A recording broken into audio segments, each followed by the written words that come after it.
G'day guys, how's it going? So in this video, we're going to be talking about copying in Rust. So firstly, let's talk about how data is copied in Rust when the data is stored in stack memory. So I got that little program there, kind of similar to what we saw in the previous video, where we let a variable equal to, in this case, the number 1. And then what will happen is, based on that, we add 1 against the variable name on the stack, right? So A is pointing to a piece of data in the stack that has the value of 1. Then we do kind of what we did in the previous video. We then say, I want B to be equal to whatever A is, right? Now, what we found in the previous video when we were looking at moves, we saw that there was a pointer that was changed and the ownership was handed over to the other variable, right? And the other one was deemed no longer useful. Well, with stack data, what we actually do is we copy the data and then we just assign it to that new variable in the stack, right?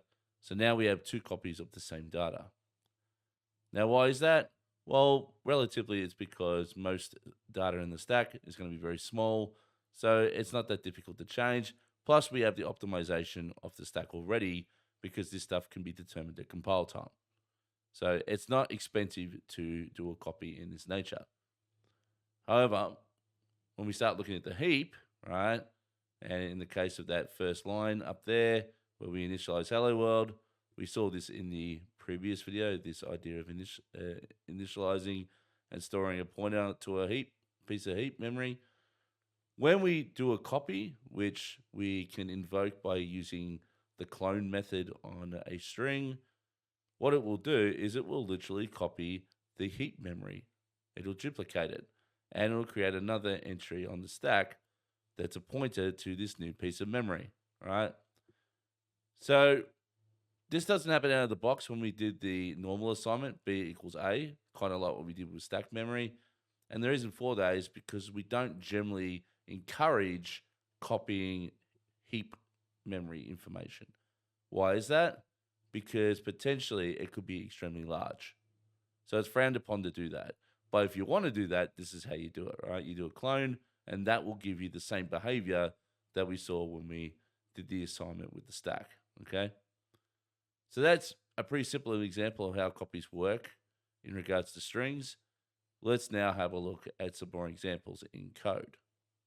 So I'm in the code, and as you can see, I've got a similar example to what we just saw on the slides where I've got let x equals 1 and then let y equals x, and then I'm printing out the value of each one, right?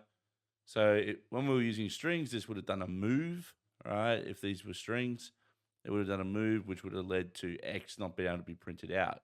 But because we're using values that sit on the stack, when we run this, we can see that everything works just fine, right? Because the copy took place. Another example below, if we comment this bit out, we'll take the example we had from the previous video where we tried to achieve the same thing with string, but then we found out that when we ran this, we're going to get an error due to the fact that, we were trying to perform a move, right? And then I mentioned in the slide that if we go .clone here, that's going to make a copy of hello world and assign it to the value of B, which means A will stay where it is. It will still own the original hello world that it was assigned to, right? So if I now save this and run it, there you go. A is hello world, B is hello world. So we've effectively, with this clone method that we've invoked on the string, we've been able to copy the information from the string and put it into the B variable. Cool. So there are a couple of simple examples of a copy. There's a few more we could think about. So let's think with functions. So let's think about that situation where, and I'm going to just bring this in to save some time. But we had a function where we would update the value that was passed in, and then we would return it back to the caller. Remember, we showed that during the move. So basically, when we pass in the parameter to this, it would be a move to S, and then when S returns, it's moving the pointer back out to whatever the return type is, right? Now, can we achieve this, calling this with a copied value instead of an actual move? Yes, we can. So let's look at an example of that. So I'm just going to comment out the code here. So let's say underneath here, I'm going to go let C equal string from, and we'll just go hello. And then we'll go let D equals update and return string. And here I just go C.clone, right? So now we're issuing a copy of the string rather than an actual move, right? We should, as a result of doing this, be able to print out both C and D, and C will be different to D, right? So let's just quickly check that out. So I'm just going to replace here C and D, D and C.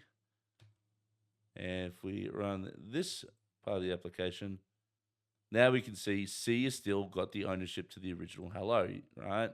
And D has taken in a copy of C as a parameter, and then this has gone and done its whole ownership thing, or it's amended the string and then returned the ownership back. So it's assigning the ownership to D. And then D basically becomes what C was plus whatever this function was doing, which is appending comma world to the end. And that's why it says D is hello comma world. Cool. So we've been able to get around the idea of not having to move things by cloning things. And another example that we can look at here is, let's say we want to print the value of a variable. So let's just comment this bit out like so. And we could do something like, I'll just come to the top, I'll comment out this function as well. And I'm going to bring in a function called print string,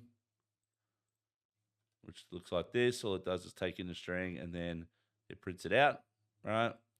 So in this situation, we can do the same thing as we just did a minute ago. I can say let E equals a string from, and we'll say is the owner of this E. I'll just do that, right? And then we'll go let F, let's just call, print string. All right, and we'll pass in E there. But before we do that, what I'm going to do is I'm going to actually print out, before we pass it in like that, I'm going to print out E is E,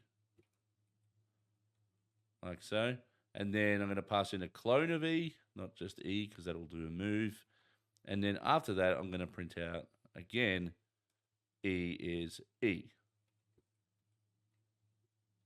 So now that I've done this, I've taken a clone of E and I've passed it in as the argument to print string.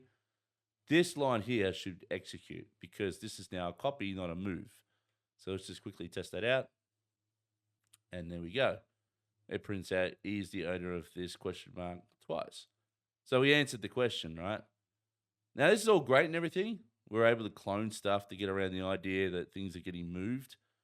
But obviously, we don't want to put ourselves in a situation where we need to copy what could be a huge amount of data on the heap, all right? So in this case, it's only just a few characters in a string, and that's only like a few bytes of memory, right? But if we had something that was huge in size, and then we were cloning it, we're doubling the amount of memory that we store on the heap just to get around this idea that we want to keep a hold of the previous value in this variable, right? Is there a better way to handle this situation without having to duplicate the data? The answer is yes, and I'm going to leave that to the very next video. So I'll see you then.